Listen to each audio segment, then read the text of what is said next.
Bismillahirrahmanirrahim. Kita mulai aja ya, karena waktunya suka kurang kan. Tadi sampai, udah kelihatan kan ya? Oke. Tadi sampai nomor 29, sekarang nomor 30. Sisa suatu sampel berwarna hitam setelah dilakukan uji pirolisa atau pembakaran tidak mengalami perubahan dengan penambahan HCl, encer. Sampel tersebut mengandung unsur, ini ada di, masih di pemijaran ya.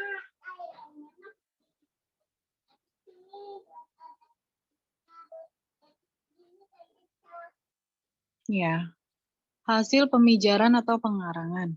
Yang ditanyakan, sampelnya berwarna hitam setelah pembakaran dan ditambahkan HCl, dia tidak mengalami perubahan. Maka dia adalah unsur karbon. Jadi setelah pengarangan atau pembakaran, dia tetap berwarna hitam, walaupun jika ditambah HCl atau H2SO4. Maka dia adalah unsur karbon.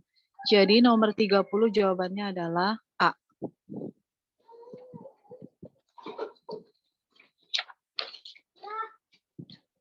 Selanjutnya nomor 31.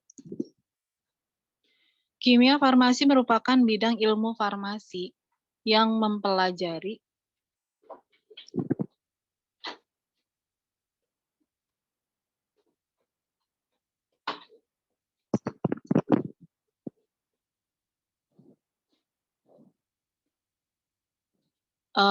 jawabannya kualitatif dan kuantitatif. Analisis obat secara kualitatif dan kuantitatif. Ini berdasarkan materi yang dari Ibu Nia. Jadi nomor 31 jawabannya adalah A. Analisis obat secara kualitatif dan kuantitatif. Karena kita nggak mempelajari sifat mekanisme interaksi, enggak. Reaksi kimiawi terhadap tubuh, enggak. Terus struktur organiknya juga enggak, dengan aktivitas biologis enggak, dan lain-lainnya enggak nih. Farmakologi juga enggak. Berarti 31 jawabannya A.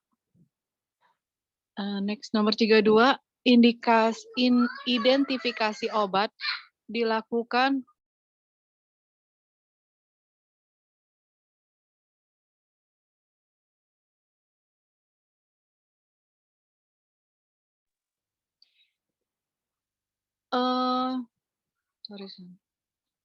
identifikasi obat dilakukan berdasarkan, ini jawabannya 32, jawabannya D.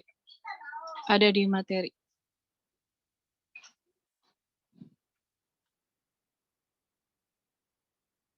Ya.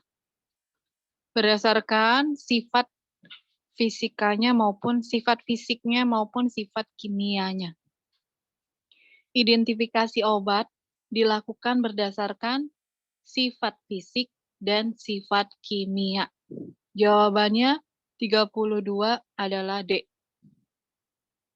Nomor 33. Sampel dengan penambahan larutan FeCl3 memberikan warna ungu mengandung gugus fungsi. Ini ada di gugus fungsi ya. Begini.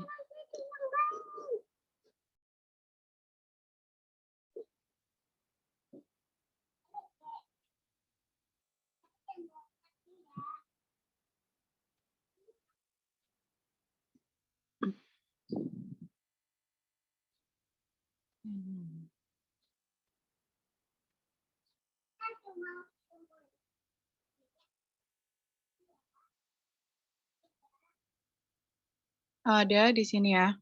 Jadi sampel yang diberikan FeCl3 memberikan warna ungu, dia mengandung gugus fungsi fenol. Jadi nomor 33 jawabannya adalah fenol atau D. Selanjutnya 34. Sampel dengan gugus fungsi alkohol jika ditambahkan aqua bromata dipanaskan di atas mungkin penangas air ya. Kemudian ditambahkan natrium nitroprusit dengan buffer NH4Cl ditambah N4OH memberikan ungu hingga biru. Gugus fungsi alkohol pada sampel tersebut termasuk alkohol apa? Jadi, alkohol itu kan ada yang alkohol primer, alkohol sekunder, dan alkohol tersier berdasarkan strukturnya. Jadi kalau yang di sini, ketika dia ditambahkan natrium nitroprusit, maka dia jatuhnya alkohol sekunder. Aku 34 jawabannya B, alkohol sekunder. Itu ada di PPT kayaknya. Dan aku belum ngecek lagi. Natrium nitroprusit. Kalau nggak salah di gugus fungsi alkohol. Nih ya, di sini ada sampel ditambah aqua bromata atau aqua bromate. Dipanaskan di waterbath. Oh, di waterbath ya, tadi kurang buatnya ya. Hingga warna BR-nya itu hilang. Kemudian ditambahin natrium nitroprusit hingga menjadi ungu hingga biru. Di sini jawabannya adalah alkohol sekunder. Jadi udah kita cross check ya. Jawabannya B, 34B alkohol sekunder. 35 sampel dengan penambahan dietil aminobenzaldehid atau DAB dalam hasil memberikan warna merah hingga jingga mengandung gugus fungsi. Jadi dia dietil aminobenzaldehid itu nama lainnya adalah reaksi Ehrlich. Nah, kalau aku cari di materi itu aku nggak nemu DAB itu nggak nemu. Tapi aku nemunya si diazo. Aku nemunya diazo. Dan itu pertanyaannya adalah sampelnya itu apa yang memberikan warna merah jingga.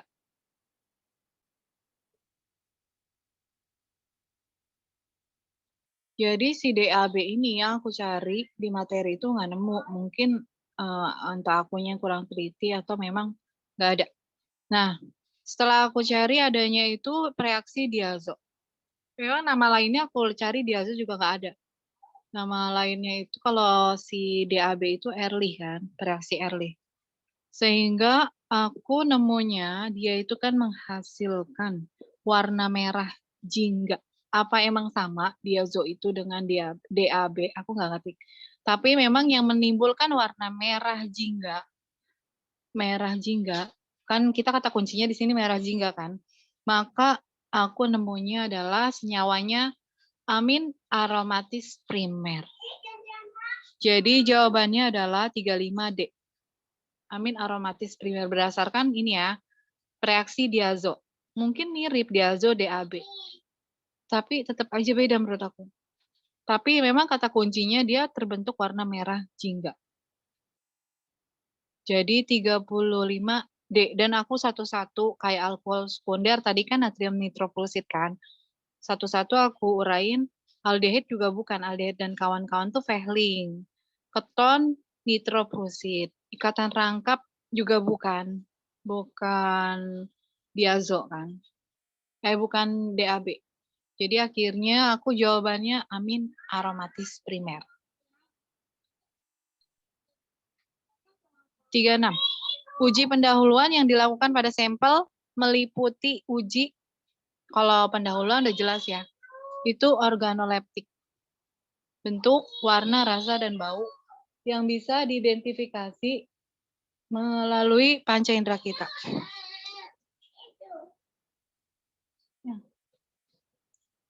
Selanjutnya 37. Golongan alkaloid pada tahapan uji pendahuluan memberikan rasa pahit unsur N positif, nitrat ya. Golongan alkaloid tersebut diuji dengan reaksi X yang positif memberikan endapan coklat.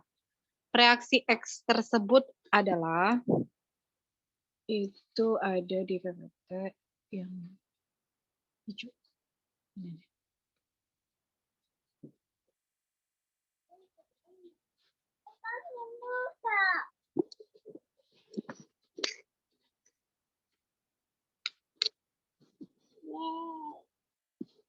Nih, jadi golongan pertanyaannya adalah reaksinya itu apa, ya kan? Golongan alkaloid reaksinya itu apa? Yang memberikan endapan coklat. Jadi, kita lihat di sini kalau Mayer dia itu memberikan endapan kuning kan. Sedangkan kalau yang endapan coklat, reaksinya namanya Bocherdert. Maka jawabannya 30 adalah D. Reaksi Bocherdert. Kemudian 38. Senyawa obat yang tidak termasuk golongan alkaloid.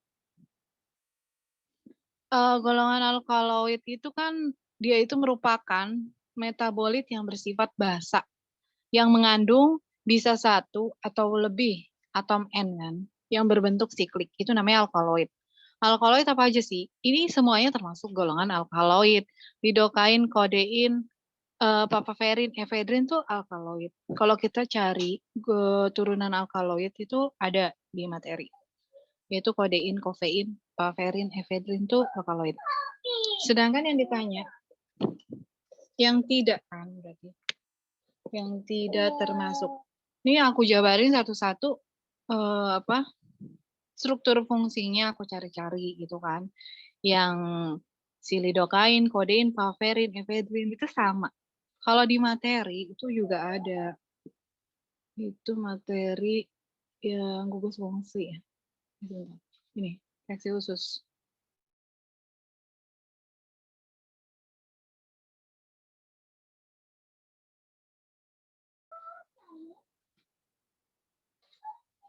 Ya. Turunan alkaloid bukan ini sih.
Nah, ini ya, senyawa alkaloid. Senyawa yang termasuk dalam golongan alkaloid antara lain kofein, kodein, papaverin, efedrin. Jadi kita coret kan si kodein dia bukan, karena ini yang ditanyakan tidak, ada kata tidaknya kan. Terus papaverin juga berarti bukan.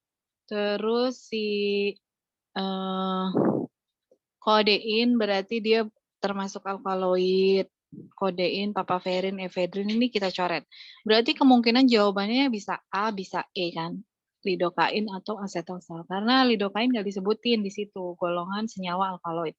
Tapi setelah aku cari struktur ininya, struktur molekulnya, struktur fungsinya, aku cari yang sangat-sangat berbeda yaitu adalah si asetosal. Kalau lidokain dia masih menyerupai yang lainnya seperti kodein, papaverin, efedrin itu sangat menyerupai gugus fungsinya. Nah, jadi si asetosal ini berbeda sendiri. Makanya aku jawab si asetosal. Asetosal itu kan aspirin kan. Jadi dia bukan, menurut aku dia bukan senyawa golongan alkaloid. Jadi 38 jawabannya E. Terus 39. Pengujian yang mengujikan bahwa zat uji merupakan golongan karbohidrat.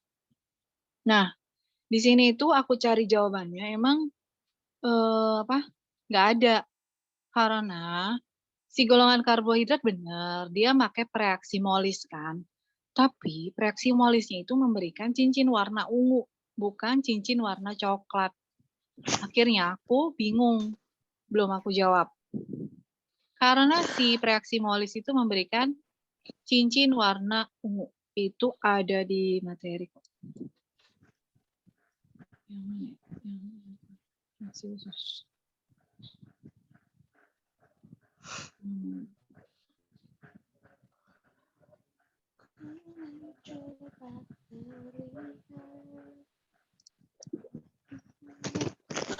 Ini materi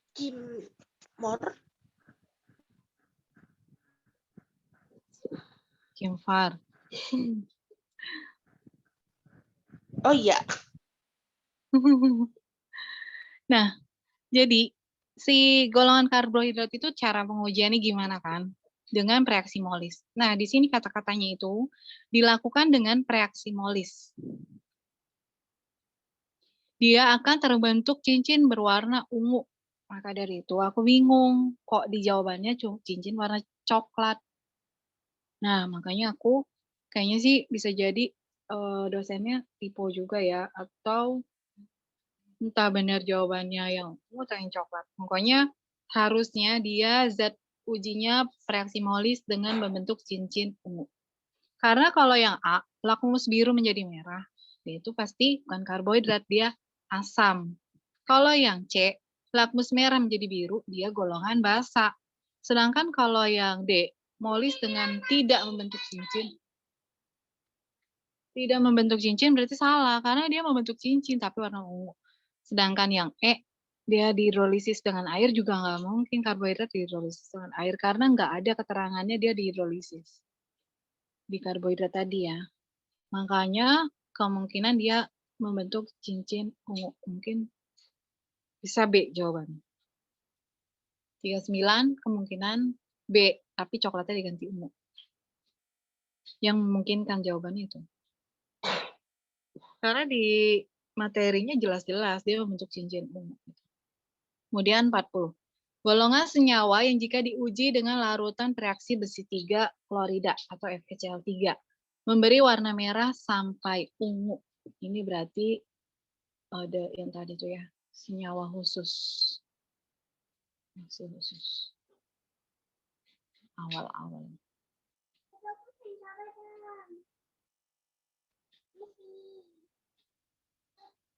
Ya.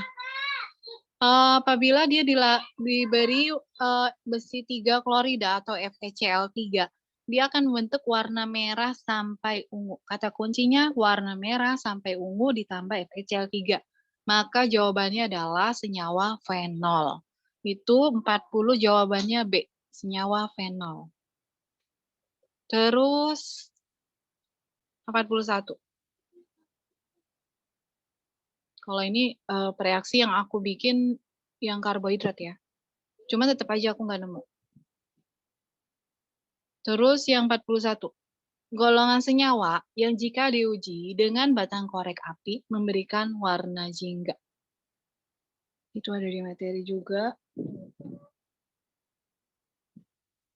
Masih yang tadi, yang khusus. Korek api. Kata kuncinya korek api, terus dia menjadi warna jingga. Ya. Golongan sulfonida. Sulfonamida. Golongan sulfonamida.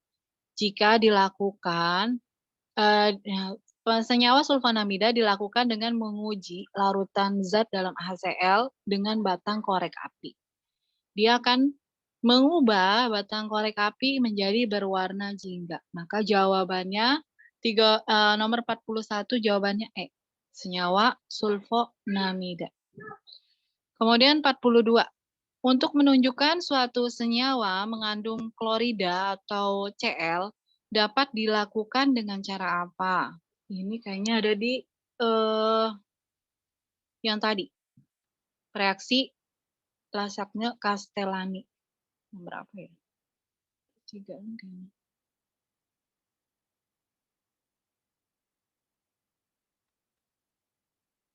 Jadi kata kuncinya Cl. Kita si Cl atau halogen. Jadi di Lasagna-Castellani ini reaksi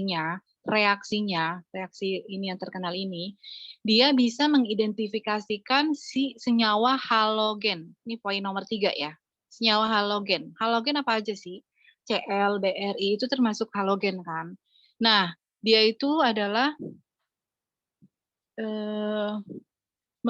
kata kuncinya menunjukkan Cl. Cl itu kan halogen. Berarti dia itu ditambahkan HNO3, AgNO3. Maka timbul endapan. Jadi kata kuncinya endapan ditambah perak nitrat. Maka aku jawabannya B. Larutan direaksikan dengan perak nitrat. Perak nitrat itu kan AgNO3. Membentuk endapan putih. Nah, di sini nggak tulis putih, tapi membentuk endapan. Terus si halogen itu kan Cl kan. Cl juga termasuk halogen. Makanya aku sambung-sambungin akhirnya nemunya ini. Jadi jawabannya 42 adalah B. Karena kalau yang lain, aku cari-cari, itu bukan mengandung Cl atau bukan pengidentifikasian si klorida, tapi berbeda. Yang aku urai satu-satu, yang A itu mencari alkaloid, kalau yang C itu amin aromatik primer, terus yang E itu barbiturat. Makanya kemungkinan adalah si B. Dengan perak nitrat membentuk endapan putih. 42 B. 43. Berdasarkan struktur molekul senyawa sulfonamida menunjukkan adanya gugus amin primer. Nah, ini aku rada bingung. Kan gugus amin itu ada 2 kan. Amin itu ada yang alifatis atau alifatik.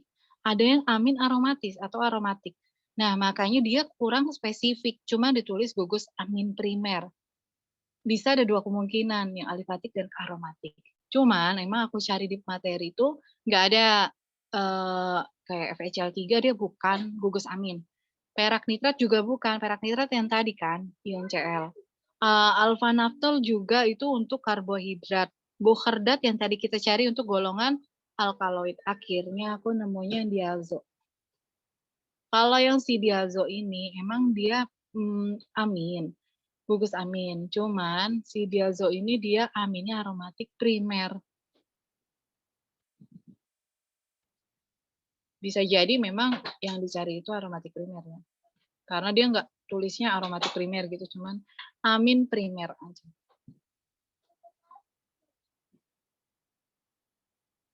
Nih, ada di amin aromatik primer. Ya kan? Dia itu sulfonamida yang menunjukkan gugus amin, ya kan? Sulfonamida yang menunjukkan gugus amin. Kemudian amin aromatik primer. Maka reaksinya apa? Reaksinya adalah reaksi diazo. Jawabannya 43 adalah B, diazo. Itu yang memungkinkan, karena yang lain nggak memungkinkan. Yang lain identifikasi yang lainnya. Terus nomor 44. Bentar.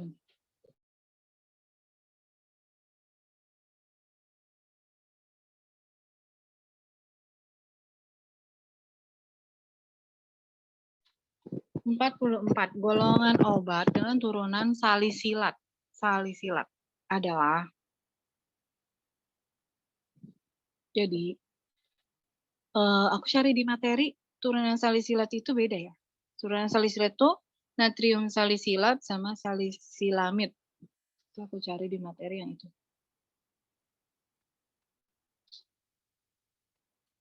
Cuman ada 2 kalau di materi. Itu ada di halaman 24.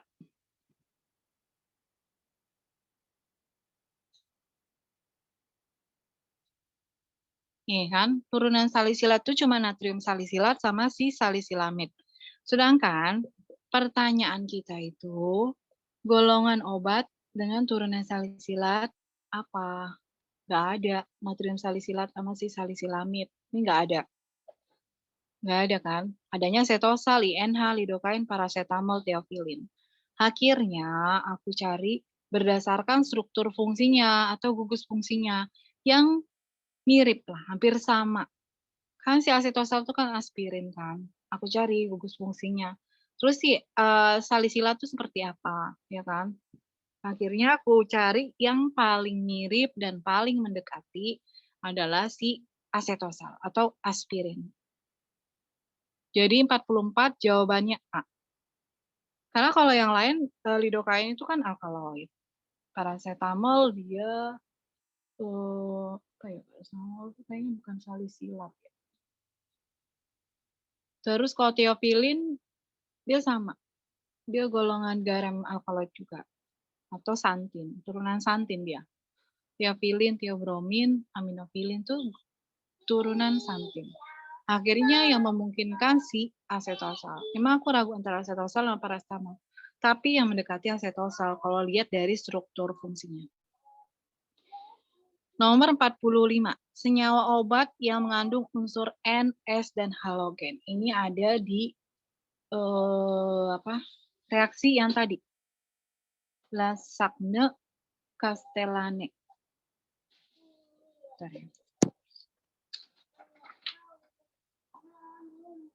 Tapi itu cuman ini aja, reaksinya doang. Sedangkan kita ditanyanya adalah senyawa obatnya, ya kan? Nah, makanya nggak ketemu aku yang kurang teliti bisa jadi. Akhirnya karena aku nggak temu di materi, aku cari satu-satu yang struktur fungsinya itu mengandung unsur NS dan halogen. Halogen kan bisa CL-BRI kan.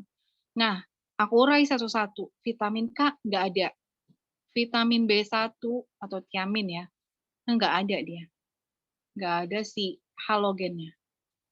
Adanya unsur N sama S-nya doang. Terus glukosa nggak mungkin.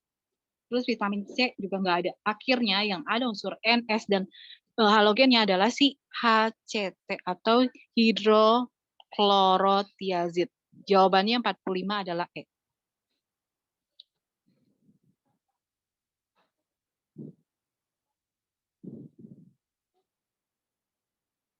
Reaksi pembuatan kristal senyawa obat dengan merubah senyawa obat dari fase padat menjadi fase uap menggunakan pelarut yang disebut reaksi sublimasi. Ya, ini karena padat menjadi uap, sublimasi.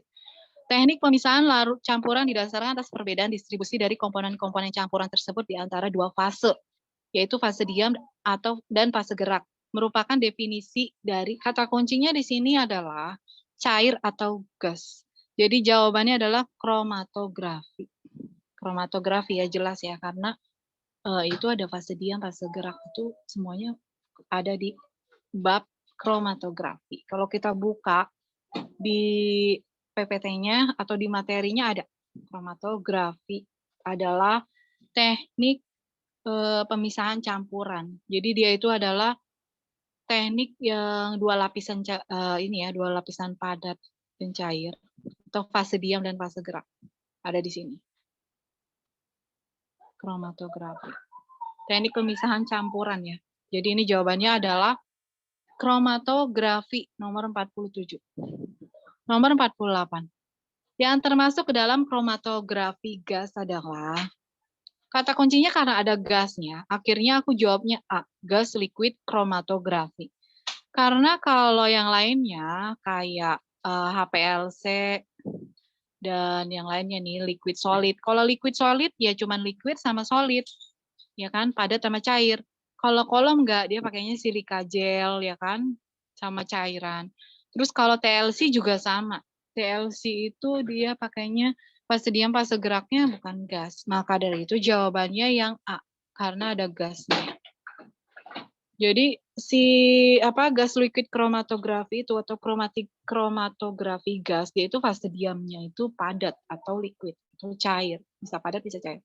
Yang fase geraknya adalah si gasnya. Jadi 48A. Di materi nggak dijelasin.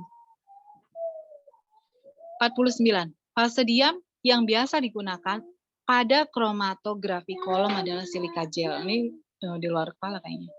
Kromatografi kolom yang dibahas sama Bunia.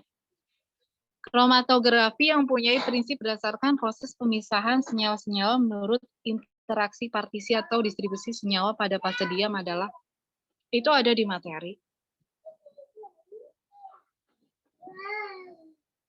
Kata kuncinya adalah senyawanya interaksi partisi. Kromatografi, jenis-jenis kromatografi ya. Ini tadi yang kolom ya, dia pakainya silika gelnya yang untuk fase diamnya. Nih, kromatografi kolom, ini masih kolom. Kita cari yang partisi. Kromatografi partisi, berarti dia masuknya kromatografi. Nah, ini ya. Jadi dia contohnya itu kromatografi partisi. Ya ingat, ada kata partisinya, makanya jawabannya kromatografi kertas. 50 jawabannya D, kromatografi kertas. 51, radiasi elektromagnetik yang berinteraksi dengan atom. Ini juga ada di materi. Radiasi elektromagnetik berinteraksi dengan atom.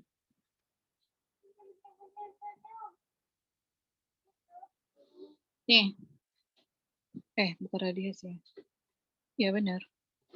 Yaitu spektrometri atom. Radiasi elektromagnetik berinteraksi dengan atom. Jawabannya 51 adalah C. 52. Alat instrumentasi yang digunakan untuk mengukur serapan radiasi infrared. Ingat, inframerah itu infrared. Jadi kata kuncinya radiasi infrared. Itu ada juga di materi.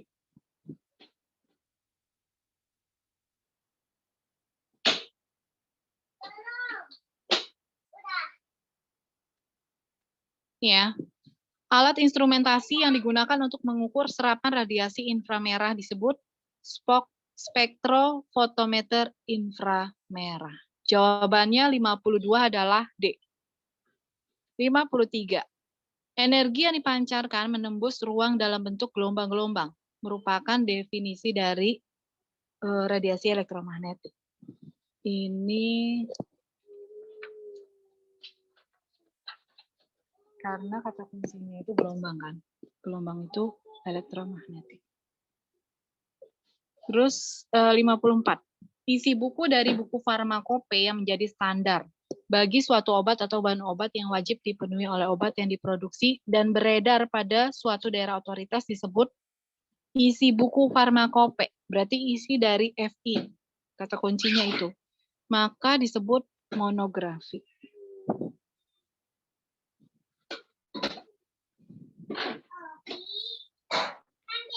Pengeringan harus dilanjutkan hingga pada perbedaan 2 kali penimbangan berturut-turut, tidak lebih dari 0,50 mg tiap gram zat yang digunakan.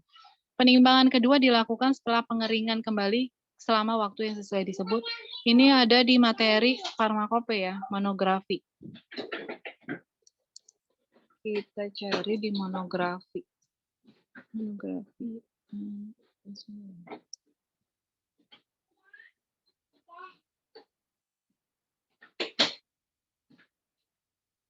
Nih ya, sama kan kata-katanya. Jadi keringkan sampai bobot tetap. Pengeringan dilanjutkan hingga perbedaan 2 kali penimbangan berturut-turut tidak lebih dari 0,50 mg tiap zat yang digunakan.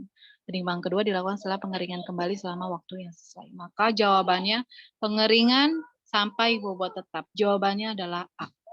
Memang ada kata pemijarannya, tapi memang di sini yang lebih kita prioritaskan adalah pengeringan. Mirip karena pengeringan dan pemijaran. Kemudian 56. Penjelasan mengenai larutan reaksi dapat dilihat pada larutan reaksi dalam reaksi indikator dan larutan. Kecuali dinyatakan lain, larutan indikator dalam suatu prosedur lebih kurang sama. Ini di monografi juga. Tentang larutan indikator.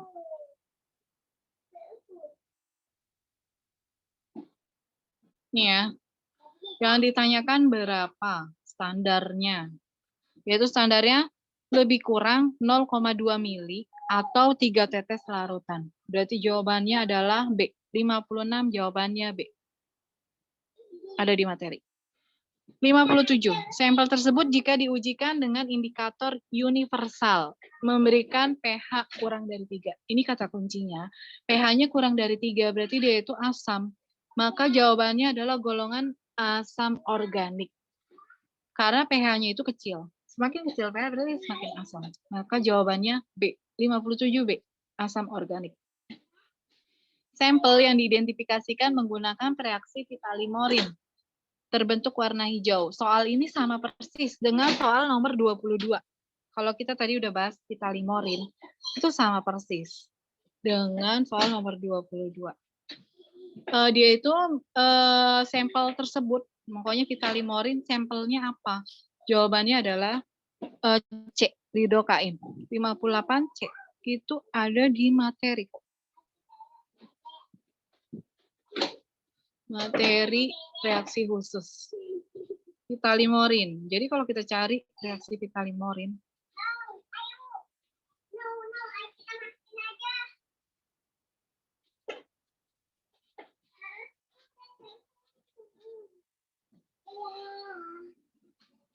nih, reaksi si Vitalimorin yaitu lidokain. Karena dia kata kuncinya Vitalimorin berwarna hijau, ya kan? Hijau, lidokain. 58 jawabannya C, lidokain. Sekarang 59. Ini kalau